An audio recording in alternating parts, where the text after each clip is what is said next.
Jungkook a commencé la nouvelle année avec un live et un aveu inattendu qui a laissé les fans en silence et en larmes. Salut tout le monde et bienvenue sur K-Pop Corée.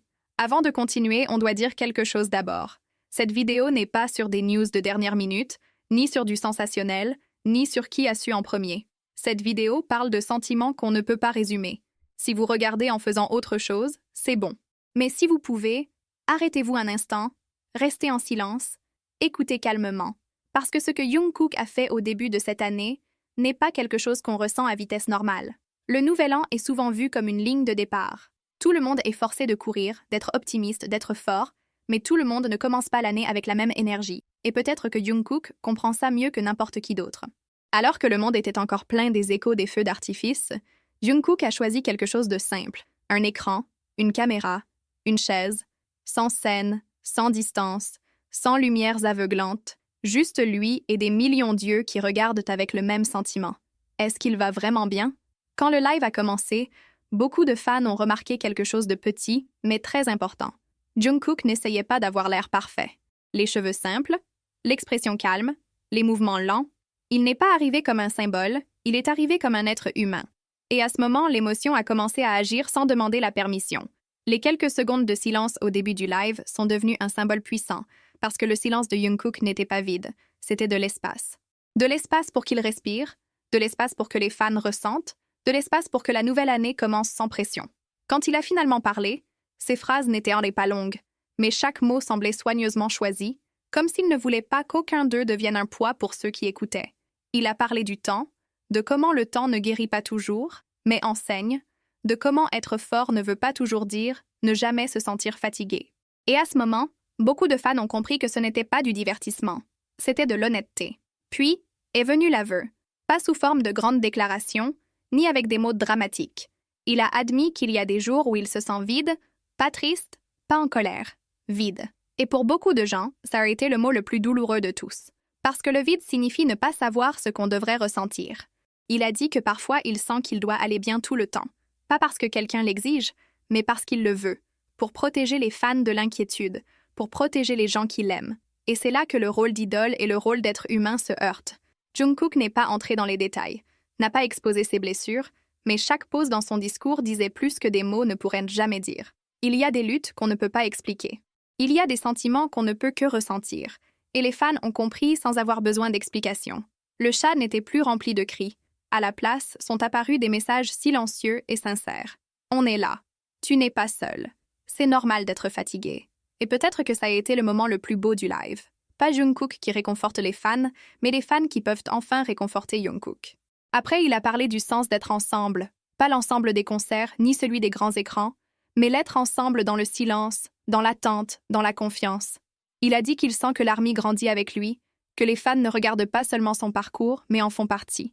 À ce moment, beaucoup de gens ont pleuré, pas de tristesse, mais parce qu'ils se sentaient reconnus, parce que pour la première fois, la relation entre idoles et fans semblait égale. Tous les deux humains, tous les deux fragiles, tous les deux en train d'essayer. Au fur et à mesure que le live avançait, l'énergie a changé. Elle n'est pas devenue plus brillante, mais plus chaude. Jungkook a commencé à sourire doucement. Pas un sourire de scène, mais un sourire de soulagement, comme celui qui dit « Je peux enfin être honnête ». Il n'a pas fait de grandes résolutions du nouvel an. Il n'a pas parlé d'un futur lointain. Il a juste dit qu'il voulait des jours plus honnêtes, qu'il voulait être quelqu'un qui n'a pas peur de dire « je suis fatigué ». Et cette phrase est devenue un rappel pour beaucoup de gens que c'est normal de ne pas être fort tout le temps. Quand le live s'est approché de la fin, le temps a semblé ralentir. Personne ne voulait partir parce qu'il y avait le sentiment que quand l'écran deviendrait noir, on retournerait dans un monde bruyant. Mais Jungkook a terminé de la manière la plus gentille possible. Il a dit merci. Pas comme une formalité, mais comme une reconnaissance.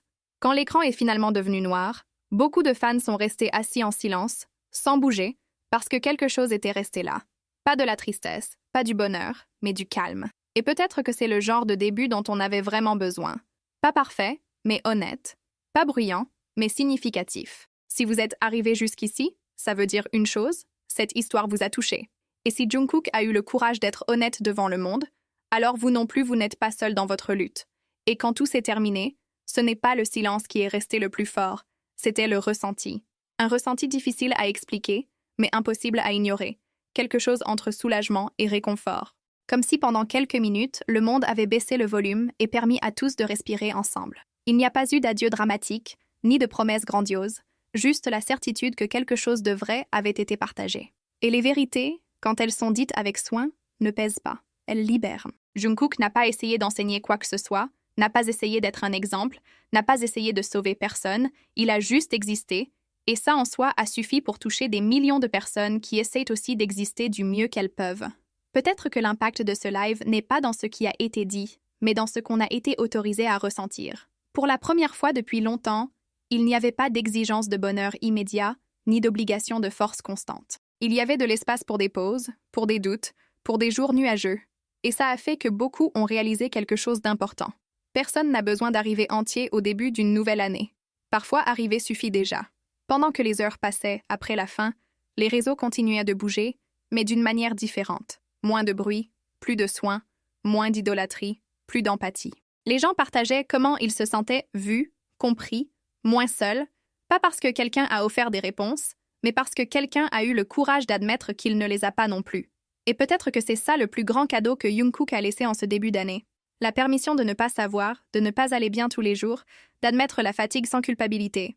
Dans un monde qui exige de la productivité émotionnelle, il a choisi la vulnérabilité et ça a résonné plus fort que n'importe quel discours préparé. Ce n'était pas un moment fait pour devenir viral, mais pour rester. Ce n'était pas créé pour impressionner, mais pour accompagner. Comme une conversation qui n'a pas besoin de finir, juste de se reposer. Et même après que l'écran soit éteint, quelque chose est resté allumé à l'intérieur de chaque personne qui a regardé. Parce que quand quelqu'un qu'on admire se permet d'être humain, ça nous donne le courage de faire pareil. Pas pour abandonner, mais pour continuer avec plus de douceur envers soi-même. Pas pour baisser les rêves, mais pour ajuster le rythme. Pas pour éteindre la lumière, mais pour choisir un éclairage plus doux. Le début d'une année n'a pas besoin d'être explosif. Il peut être silencieux, il peut être lent, il peut être honnête. Et peut-être que c'est exactement comme ça que les choses les plus importantes commencent. Sans annonce, sans hâte, sans peur de ne pas avoir l'air assez fort. Si vous avez ressenti quelque chose en écoutant cette histoire, sachez que ce n'est pas de la faiblesse. C'est de la connexion. C'est de l'humanité. C'est de la reconnaissance mutuelle entre des gens qui, même éloignés, partagent des sentiments similaires. Et ça a une valeur qu'on ne peut pas mesurer. Que ce moment serve de rappel. Vous n'avez pas besoin de prouver quoi que ce soit à qui que ce soit maintenant. Pas besoin d'avoir tout résolu. Pas besoin de porter l'année entière sur vos épaules dès les premiers jours.